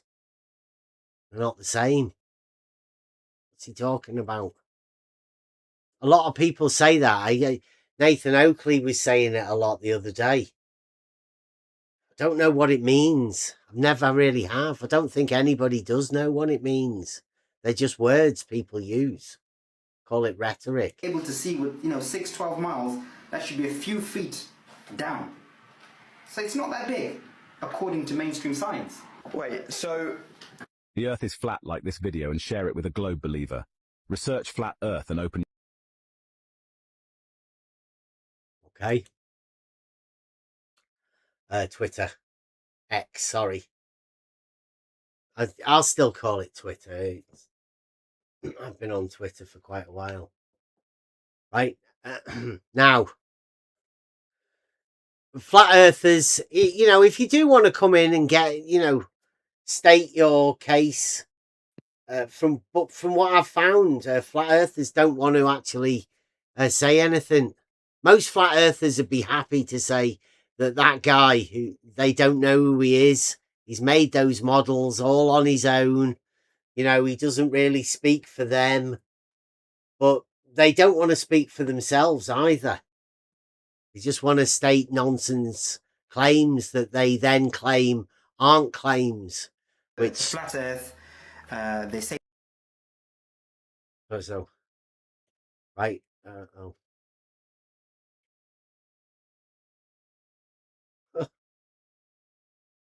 Where's me other one?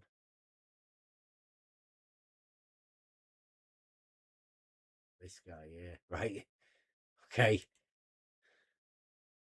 Now, I see them ever again. This is probably going to be a bit of a change from what we usually do. But I think this is sort of a consequence of what happens when people, I don't know. It seems like people are willing to say things, and I hesitate to say there's a bit of narcissism being involved in this. People's grandiose opinions of themselves.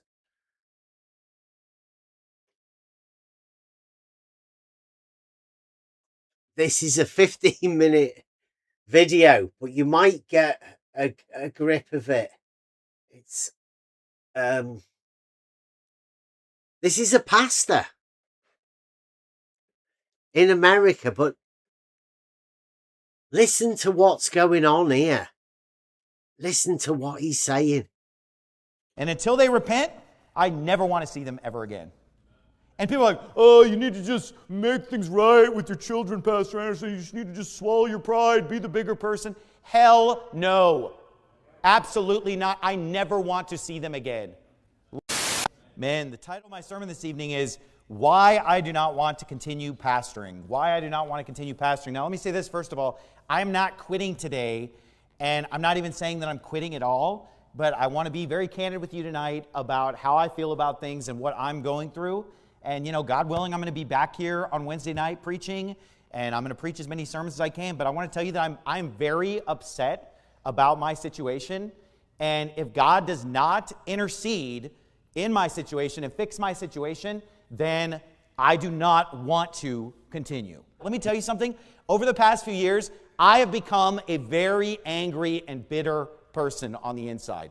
Even though on the outside, you know, I'm showing up and smiling and doing the best that I can, I've become extremely angry because of what my 4 evil eldest children have done to me. And what they did is so sick and so evil and so wicked, and it makes me very angry. And I've become a very angry, bitter person on the day-to-day. I'm just saying. I'm just telling the truth tonight. Proverbs 17:21 says this, "He that begetteth a fool doeth it to his sorrow, and the father of a fool has no joy." And you know what? That is the reality that I live with.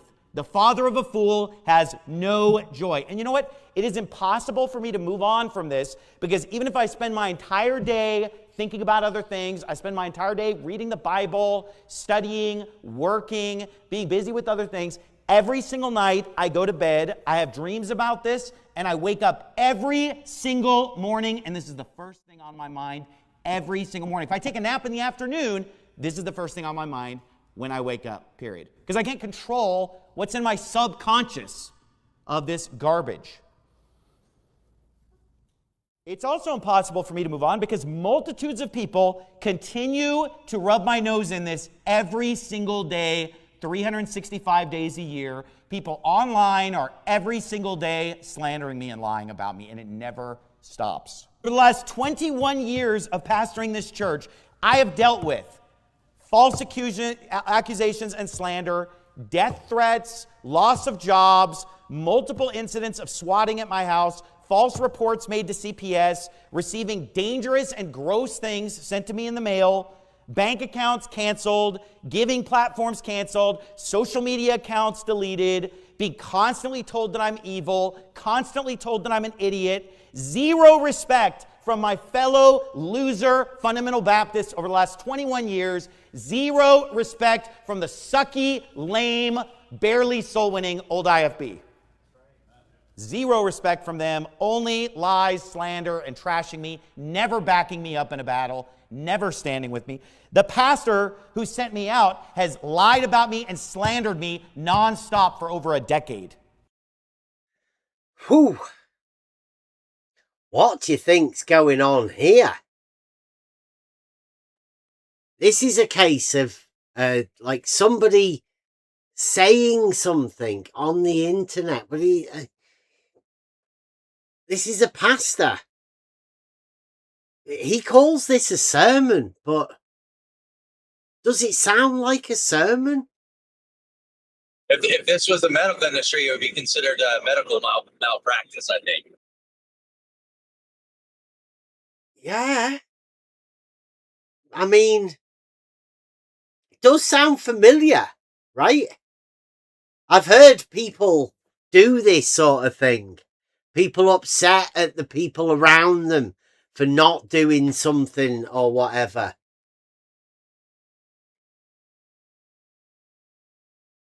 It's crazy.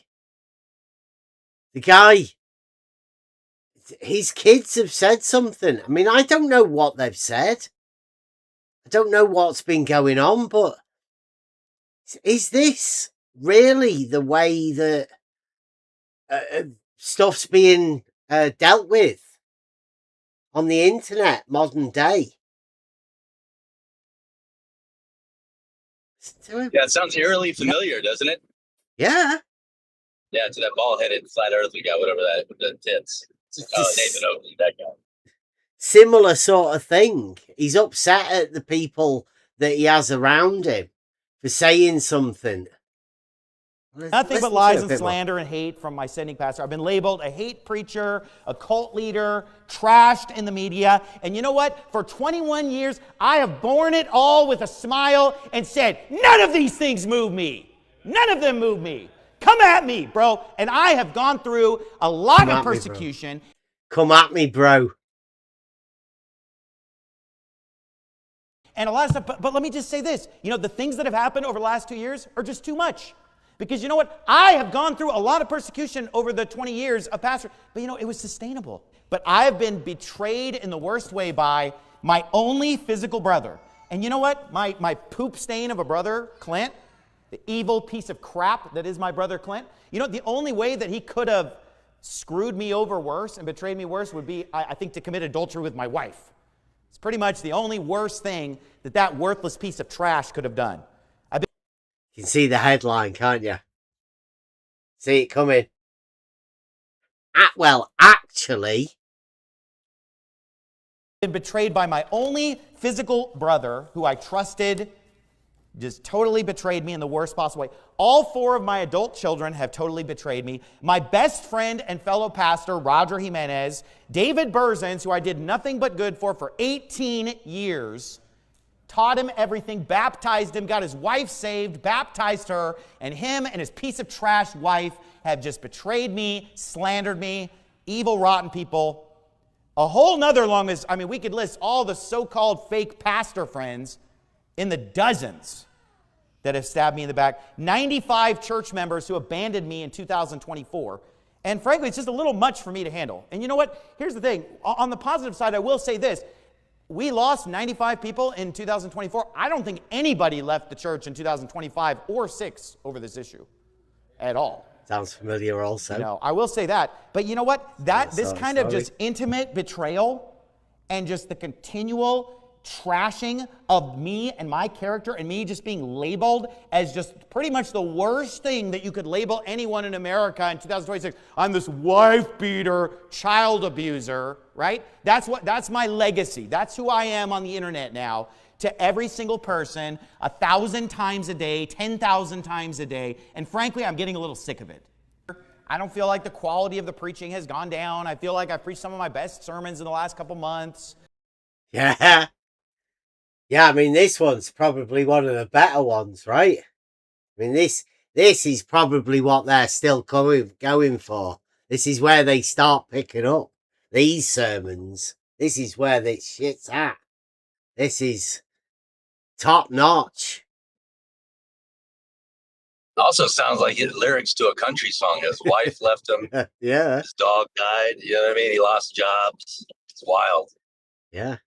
He's lost 95 subscribers, or, you know, people who go to the church, seats on the pews or whatever.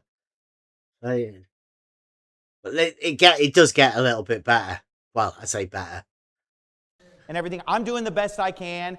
I'm getting up here and I am praying for the power of the Holy Ghost. I'm preaching hard. I'm trying to lead the best that I possibly can. But I am tortured every single day in my own mind. And I have to fight a psychological battle Could be the every syphilis. single week. Yeah, well, you know, it's a battle. He's got an internal battle that's even better. He puts on a brave face, as you can tell. Yeah. You can tell. Burning, you'd never have noticed, would you? No. You mentioned burning, though. You might need to go. You might need better insurance. I don't know. Yeah. Just to get up here and preach 3 times a week. I am tormented and fighting a battle in my own mind, a battle with myself that takes me days and days. And almost every Sunday, I think, I'm not going to make it. Every Wednesday, I don't think I'm going to be able to do it. And it's like Monday, I'm just like, I don't want to preach. I got nothing to say. Screw it. Screw everything. You know, Tuesday, same way. And it's like, I'm trying to psych myself up just to get up and preach a Wednesday night sermon. Started to do this on the 250th anniversary of America. God bless. Oh, see, he's done this. Somebody needs to tell that pastor he's hot micing. I don't know if he knows he's hot micing or not. We'll get fireworks later where it goes dark. You know, this is the build-up.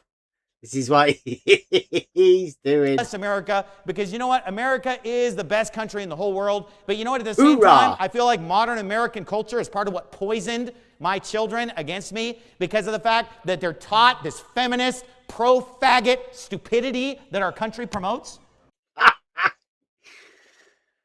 Right. So I think you're getting the idea. What's coming? You know, what's set him off? Oh, yeah. It's like, how can I even raise my kids in this country if everybody's just going to tell them the opposite of what the Bible is saying and what their parents are telling them. And then even their stupid uncle is going to poison their minds. What is it that I want? You know, what do I want to happen? What is going to fix this for me? Right, so what do you reckon? What's going to fix it for the pastor? What does he want? He needs to protect those children from that stupid uncle, it sounds like. He needs to focus on that. Yeah. Well, here we go. He's not asking for much. Well, you know what? I want exactly what this verse says that God is going to do. I want to be avenged speedily. That's what I want. That's what I want. That's all I want. I'm not asking for anything crazy. That's it. I'm asking for one thing. I want to be avenged speedily. He wants to be avenged speedily. Yeah, it would have been crazy if he wanted avenge to be slow. You know, that would be crazy. But the speed, that makes it not crazy. Yeah. I mean, he's been working for God long enough, right? Isn't it about time God did something for this man? Look at him. Speedily. He's in need. I would go to Exodus chapter 21. The need for speed. So what is it that I want? I want God to fix my situation, and I want to be vindicated publicly. I want to be publicly vindicated. I do not deserve to have my reputation trashed and slandered to the level that it has been. You know what? I'm willing to be lied about, slandered. Hey, count it all joy when people, say all manner of evil against you falsely. I've been doing that for 21 years. This is extreme. This is beyond the pale, and I'm sick of it, and I don't want to put up with it anymore. I want to be vindicated publicly. I want my reputation to be fixed. That extreme, hasty vindication is what this pastor requires, and this sermon is all about that. That's what I want. Now, what does this look like? Well, I would say either A, I want my children to come out publicly and recant the evil things that they said about me and my wife. And I want them to admit that they lied and or exaggerated about the discipline that they received. I want them to publicly admit that they were wrong and publicly tell the world that we were good parents, because that is the truth. And you know what? Maybe you believe that. Maybe you don't believe that. I don't care. I was there and I know it's the truth. There you go. He's axiomated it. It's a truth, all right? And he doesn't care what you think. He knows what's going on. But that's even though he's option one. But even though he's openly admitted he's going crazy, yes, he knows what he knows. Yes.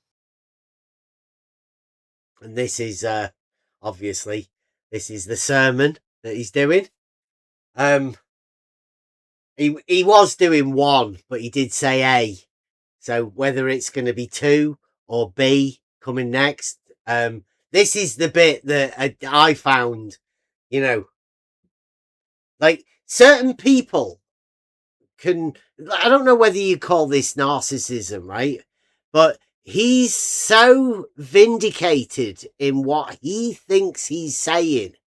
He's gone up there to do this sermon, if you want to call it a sermon, about how he's been wronged and how to make it right, with his family.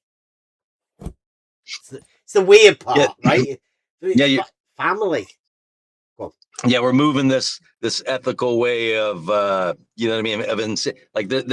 this allowable amount of insanity that they're allowing in the world. You know what I mean? Like this is okay behavior. People that go on and rant like this guy. It's going to be, they want it to be normal behavior. Well, let's listen to the second part of the options. And you know what? You might be sitting there thinking, well, Pastor Anderson's a great man of God. He's spirit-filled. He's done a lot of great works, but he must have really been a crappy parent. He must have prioritized the ministry and just kind of put his kids on the back burner. Guess what? That's not true. I'm a family man. I spent time with those children. I invest in them. I sacrifice with them. I love them. And you know what? I had probably the best relationship with my daughter that I could. See, now this is weird as well, right? Look at how well he had a relationship, but listen to what he says. Amazing. Possibly imagine any father having with his daughter is the relationship that I feel like I had with Miriam.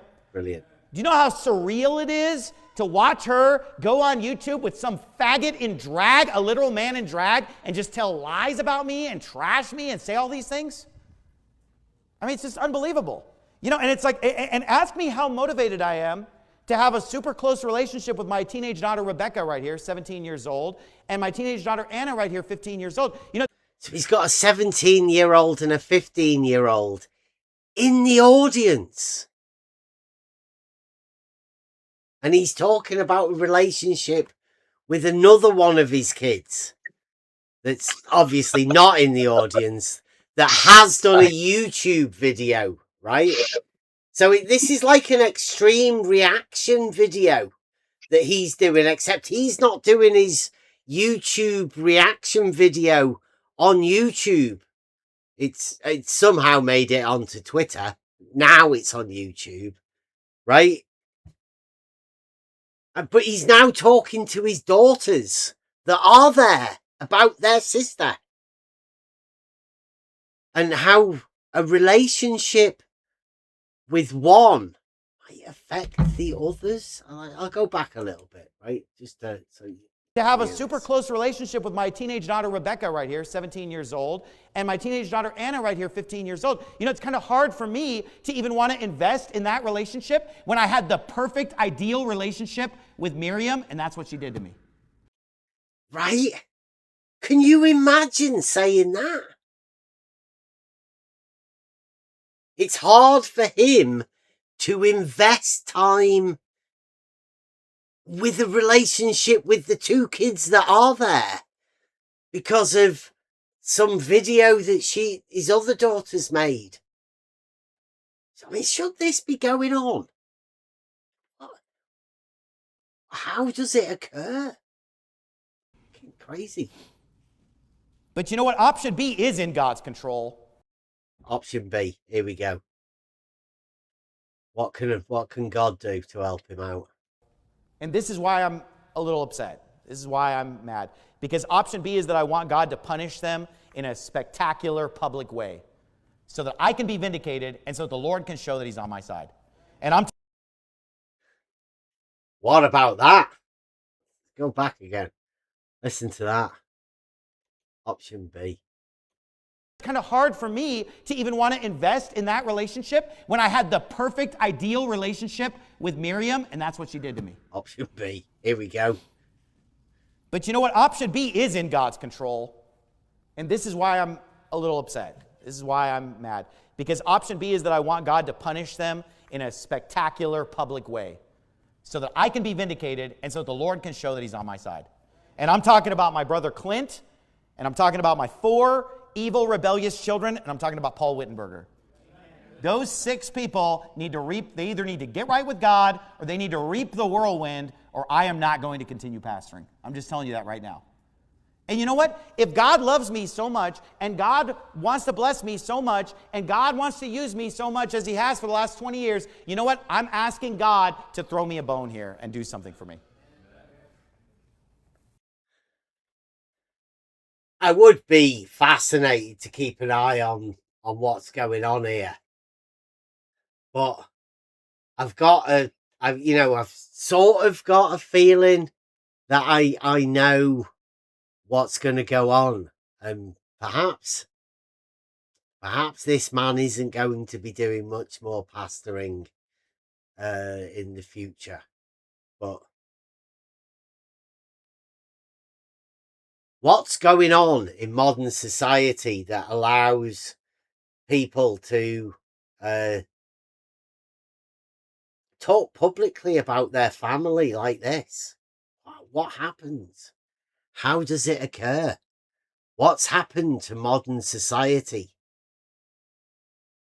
that's allowed this to happen? This is a pastor, and he's not drunken at the bar or anything, drowning his sorrows. He's doing a sermon.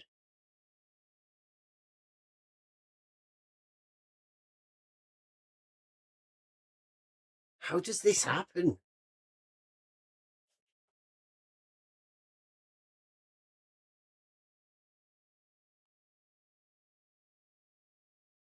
crazy. And you know, there are a lot of other bonus enemies that would be great too. But those are the big ones in that order. So if God can throw in some bonus ones, you know, just to show him how good a pastor he's been and how good a work he's been doing, then that'll be good for him. And look, any of these people, any of these wicked people who participate in this is more than welcome to repent whenever they want. And you know what? I've already demonstrated that I will, from the heart, forgive anyone who repents. That's my Christian duty, and I've already demonstrated that. I will forgive from the heart anyone who truly repents. However, if they don't repent, they need to be destroyed by God. You could pick any definition. We could take every single possible definition that cursing your father and mother has, and my 4 children have done that. They publicly tried to ruin my ministry, ruin my career, ruin my marriage, ruin my reputation. They said publicly that they wanted me and my wife to go to prison, that my wife should go to prison for 20 years. And let me tell you something, my wife is a great mom, super loving. I mean, she's a great parent. These little sniveling brats just don't appreciate anything because they just have, I guess, these first world problems or whatever. Wanting us to go to prison. They said they wanted us to get our kids taken away. I mean, they did interview after interview lamenting how, oh, CPS isn't doing their job. CPS needs to come take the kids away from my parents. Isaac saying, oh, CPS needs to come. John saying, CPS needs to come. I mean, Miriam saying, CPS. Calling CPS, right? And you know, I don't even know if I've publicly revealed this before, but, well, first of all, they also said other horrible things about me that I can't even repeat behind the pulpit because they're just vile, and I'm not going to speak that way behind the pulpit. But, you know, they've cursed me in every possible definition of that word, okay? Wow. So I guess if pastors feel that they can go and do sermons about this sort of stuff, then, you know, what's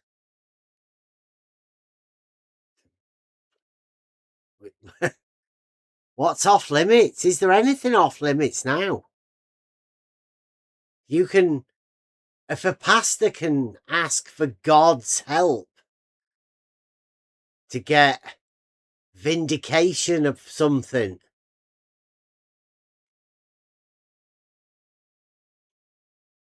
I don't know.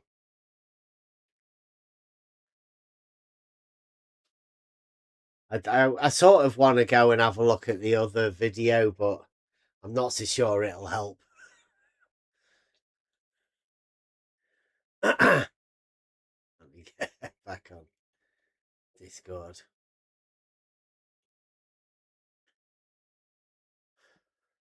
So if it's about communication, then we have to be able to communicate effectively.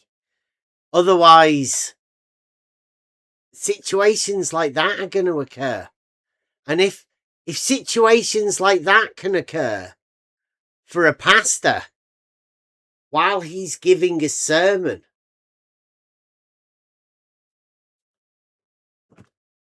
then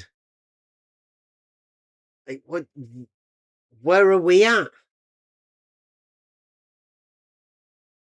Aren't we going to be better being able to be in a position where we can communicate about things? Even if it's about the claimed subject matter experts.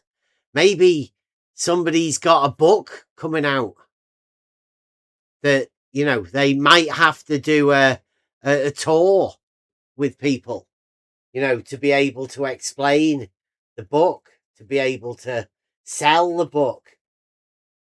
Then you're going to need to be able to communicate with people, whatever your point is, to put your case across.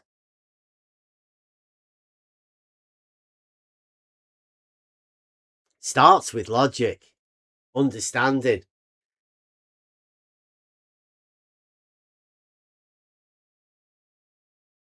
I'm thankful for everyone that I've ever talked to in this entire arena. Some of them may feel like harsh lessons that you get taught, but they're all for a reason. All for a growth.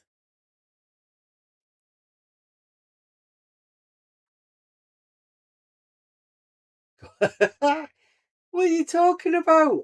God, stop saying 'tis globe. No. Why?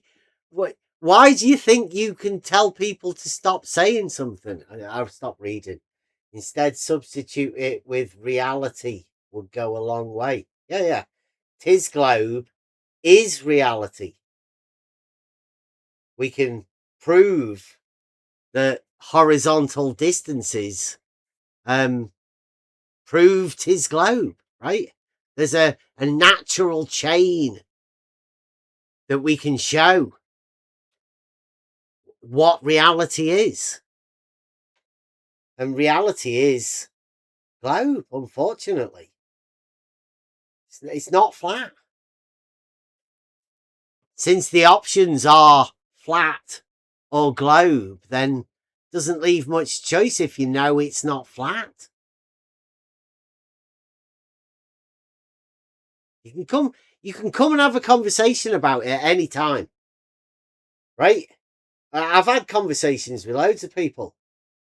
But in order for you to be able to tell somebody to stop saying it, you need to know how you can rebut it. I don't think you can.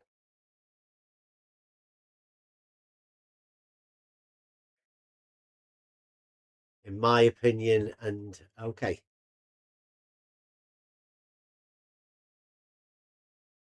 Here's a suggestion.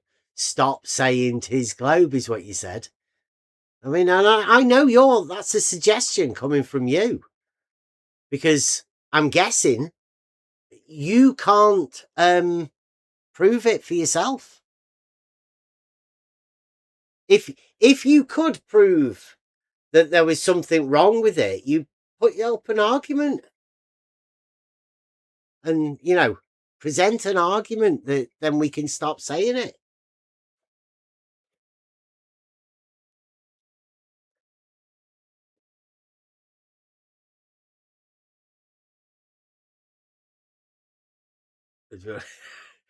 Misrepresenting. You literally said you have a suggestion for me to stop saying something, but I'm the one that started saying it. You can't just come along and say, here's a suggestion. Stop saying it. I said it for a reason. Come at the end of a chain of reasoning. No problem. People get upset at people saying things. Like that pastor got upset at, people, his children saying things. He wished that they hadn't said something. He wished that God could bring vindication for him. I'm guessing you might be the same.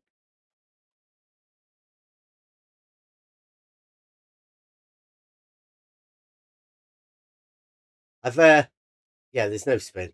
I've already said to you, God knows how many times, Gods, come over. Got plenty of arguments. Can present them. I think, right? In fact, I don't need to think. I know that I found God in all of this. There's a journey that you can go on. I've been on it. I'm happy. I know 'tis globe. And I know the necessity for God. It's there also.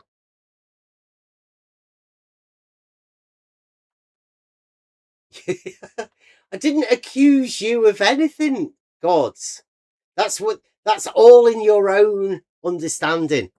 I didn't need to accuse you of anything. You're just typing in the chat.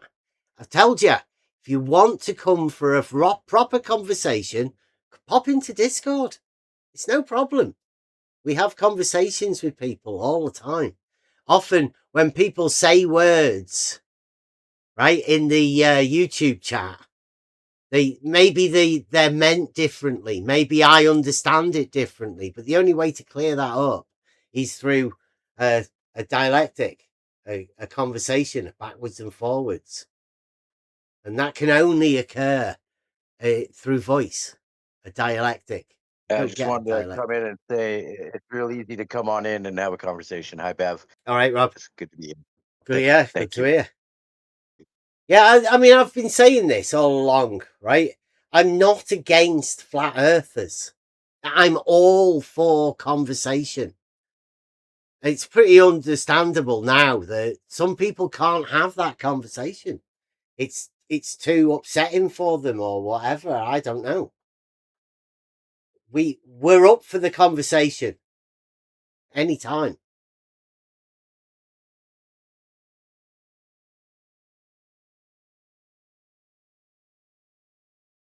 Yeah. Stop telling people what to think.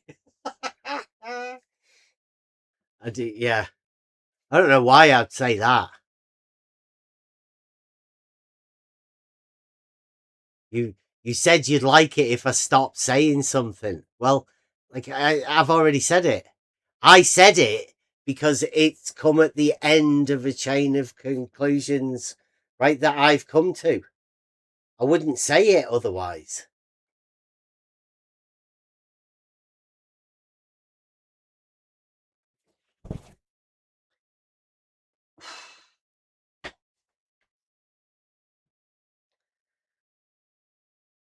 There's a reality that we all live in, but modern day times has allowed people to have their own opinion. Everyone has their own opinion. Everyone's entitled to their own opinion. Opinions will differ. The only way to come to a conclusion and to an agreement is to have that discourse, a conversation about whatever. Whatever the conversation was, the conversation that people imagined they had within the false dichotomy arena, it's been shown that the false dichotomy is there. So the conversation that goes on around the false dichotomy, you can talk about whatever you want. We do. What we're trying to do is get a formal understanding of how we can start the conversation from first principles.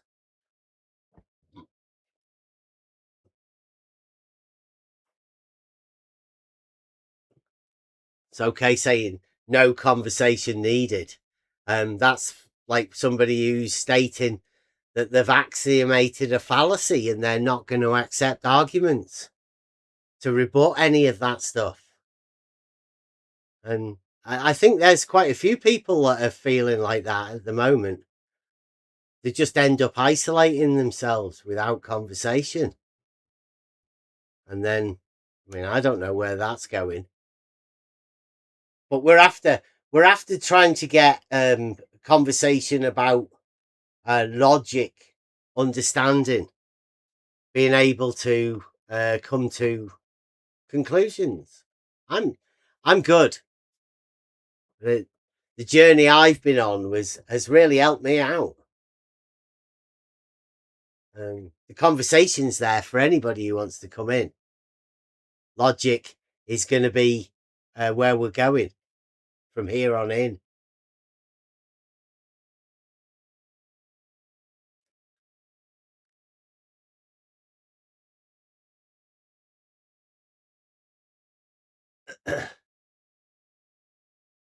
Well, the only way you can sort out a dialectic is through conversation. And if that conversation is going to be in YouTube chats about people who you perceive to be dishonest about things that are being said, then yeah, I don't think you can actually be involved in the conversation.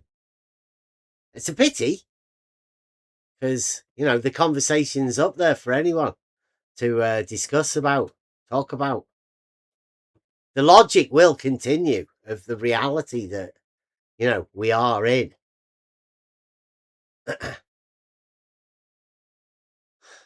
We've done a couple of hours. That should be good. Like I say, we will be doing more sort of stuff.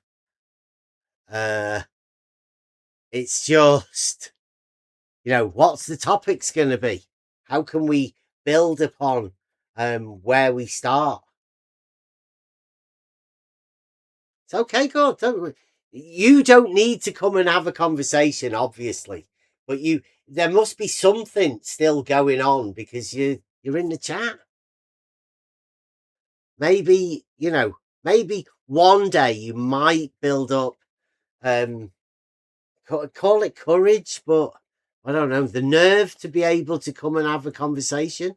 Perhaps it's a fear that, you know, conversation, you might end up with some realisms that are a bit too much. I don't know. Just know that the Earth's not flat. There's no valid argument that anyone can be made in the arena. There's plenty of arguments that have already been made for the Earth not being flat, but they've been dismissed, and then eventually arguments have been dismissed. People have axiomated fallacies, and they're in a pretty bad place, I'd say. But nobody wants to talk about logic, whatever. I'll play out with Theocracy's warning. This is about, I guess again, about democracy's forerunner. Since we live in a democracy, well, theocracy is about the rule of the listener within a theatre, whether they should have a vote about what goes on the stage. Plato warned us about that before democracy, theocracy. So this is a song I wrote about that. Might be back tomorrow, might be as early as that. Start putting these stuff together in a series, I think.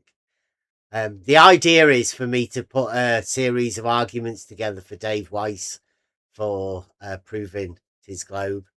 Now, a lot of people say, you know, why should Dave Weiss listen to you? Why should Dave Weiss take on these arguments? And Dave Weiss won't pay you the Bitcoin or whatever. Well, you know, it's the same as level being horizontal. People challenge me for doing stuff and then say you can't do it. Well, you should never tell me you can't do something, particularly when you're talking about logic and reality. And if reality is his globe, then why shouldn't you be able to put an argument together? People say, you know, axioms. You can't prove an axiom. Well, if an axiom's a self-evident proof, why can't you prove it? I think you can. I think you can prove axioms. So it's up there for a challenge. Theocracy's warning. Theocracy's warning.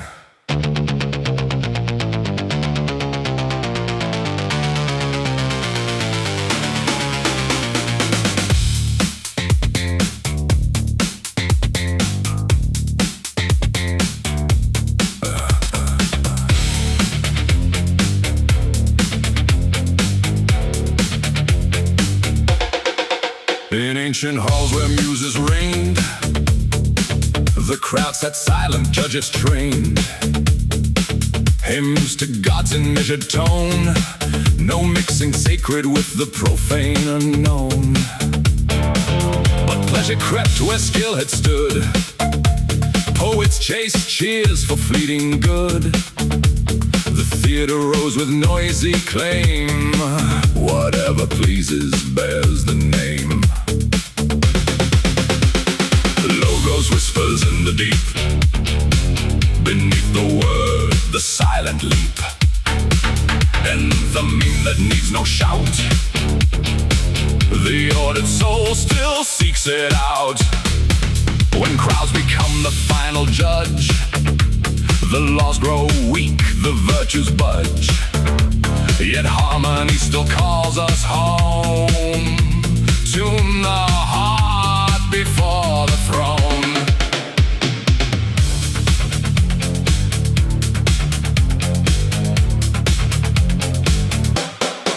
Today the streams pour night and day. Algorithms feed the loudest sway. Short hooks flash, emotions raw. The theater never sleeps, never waits. We scroll as judges, thumbs decide what rises up, what truths subside. Old warnings echo, still unheeded. Yet in the background, logos needed. So choose the music that shapes the soul. Not only pleasure, but the whole. Pair the fire with the measured line. Read the ancients, let their light shine. Create with craft, support the true. Teach the young what harmony can do. One quiet listener at a time turns the theatrocracy back to rhyme. The premise stands though left unsaid. All things participate in the head. In cosmic order, rhythmic law. Ignore it long and watch it fall. But heed the quiet, hold the thread. The soul that listens is not dead. Logos whispers in the deep. And the meme that needs no shout. Music, rhyme, and reasoned art. Keep the hidden bridge in heart.